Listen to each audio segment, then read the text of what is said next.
World Snooker Champion, John Higgins.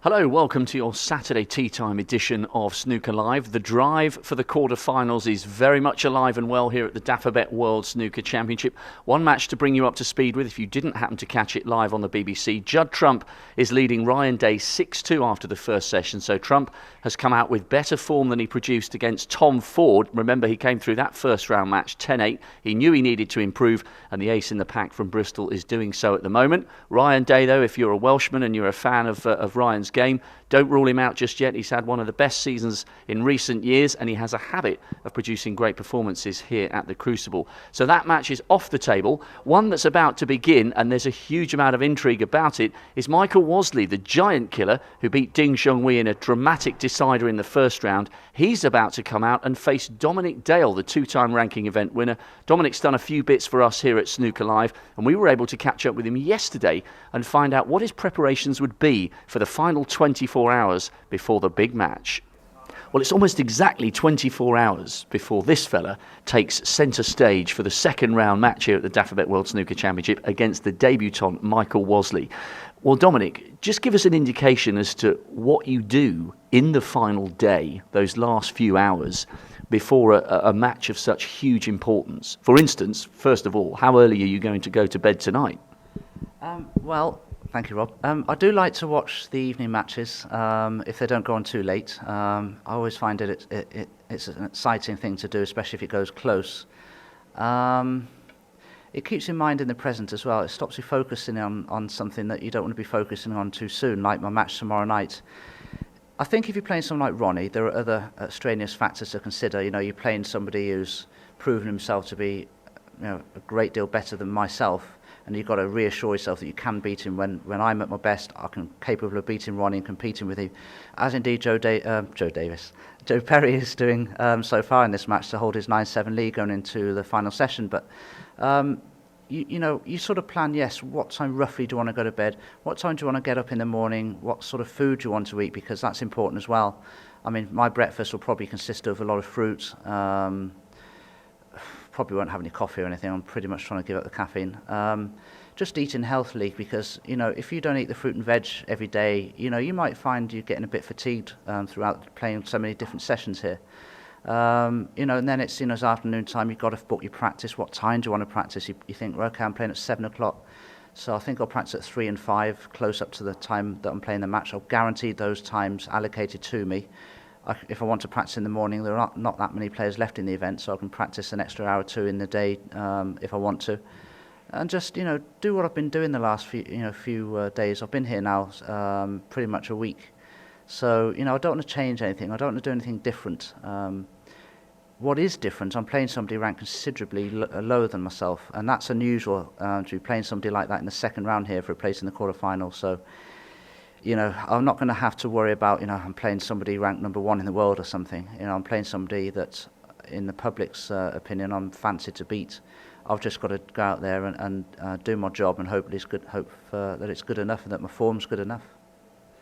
And how difficult is it to sleep the night before a match like that? I mean, you've talked us through your routine tomorrow with brilliant detail and accuracy, but is it a case of going back to the hotel and lying there, you turn the lights off and the eyes are still open and you're thinking, hang on a minute, there's a great opportunity tomorrow? Or when you've been in the sport as long as you have, are you able to block that out and get a decent 6 or 7 hours kip? I think a lot, again, if you eat rubbish during the day and everything, you might not sleep so easy, but if you eat a healthy diet and everything, that helps you sleep. I've certainly found that. I don't want to go to bed too late, and I'll probably have the TV on low, and I'll focus on the news or something like that, and you soon drift off to sleep, hopefully. What you don't want to do is wake up at 3 or 4 in the morning and find you can't get back to sleep, because that can happen. But it's a good lesson to everybody that, you tend to focus on yourself when you're playing a big match, and you forget what your opponent's going through. It's important to think, it's not me that's just nervous about tomorrow. It's not me that's just got these negative thoughts during a match, or, your opponent goes through the same things too, and sometimes you don't focus on that, and it's a relieving sort of feeling to know that your opponent's probably well, you can easily talk yourself into the fact that your opponent's not as well prepared as you are. I've got a lot more experience than my opponent. The chances are I will be better prepared than he. The only problem is, from my point of view, my opponent tomorrow's got nothing to lose, Michael Woz. He's done brilliantly well. He played fantastic snooker against Ding Junhui. And, you know, if he plays with that same freedom tomorrow, I have got a hard match. You're obviously quite a gregarious character. You're quite comfortable in company, regaling people with stories. In the press conference after his first round win, he was talking about knocking in orchards of reds and cherry trees of reds. Not even John Parrott had heard of that expression, but you are a man of unique words and style as well with the shoes you'll wear tomorrow. But will there be a time tomorrow, just before the match, where, for instance, you might go off for a walk on your own and just have 30 minutes of silence? Or are you the type of person who wants to be around people and wants to be talking, and maybe talking about snooker or talking about something else, and remain in company? How do you strike that balance? This is the World Championships. You know, I'm not going to be spending time with the players or the commentary team that you always see in the Champions Lounge, you know, and having fun. I've got a job to do tomorrow, so it's great here because we have our own allocated dressing rooms. So I'll be in my dressing room. I'm playing at 7, so I'll be in my dressing room probably something like 6:15. I'll get changed into my evening dress, sit down in the chair and just go through what I want to do. It's also, I enjoy playing matches. I'm a professional sportsman. I love travelling to tournaments and I love playing match snooker. I love that more than the practice hours that I put in. So, you know, I'm going out there. I will enjoy it because it's a match and I've got a competitor and I've got somebody I want to defeat. That's my enjoyment. But, you know, I'll enjoy doing whatever I have to do tomorrow to get the better of my opponent, basically. Well, Dominic, thanks very much for taking the time to talk to us 24 hours out. Good luck on getting that great night's sleep, and we'll see you centre stage, 7 o'clock. Dominic Dale against Michael Wosley for a place in the World Championship quarter-finals. This guy is one half of what should be a cracking time for a competition now, and the eagle-eyed among you need to pay attention, because if you get this right and you send us the correct tweet, you could have all-day tickets for semi-final Friday here at the Crucible. Oh, I love it!